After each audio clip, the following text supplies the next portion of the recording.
देखिए दोस्त लोग, आज हम जा रहे हैं अपना खेत में खाद छींटने के लिए। आप लोग तो जानबे करते हैं हम कितने ना गरीब है। लग रहा है हमारा खेत आ गया, यही खेत है। ये सब मेरा बाप का 52 बीघा है।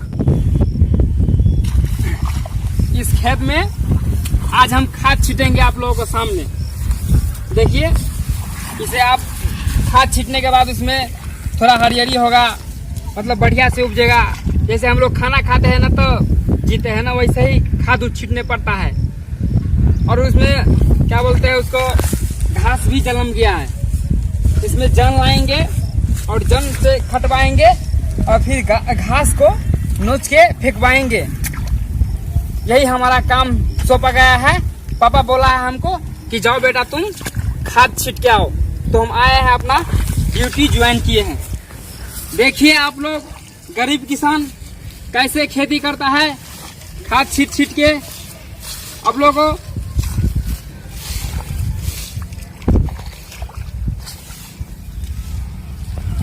प्रणाम भैया।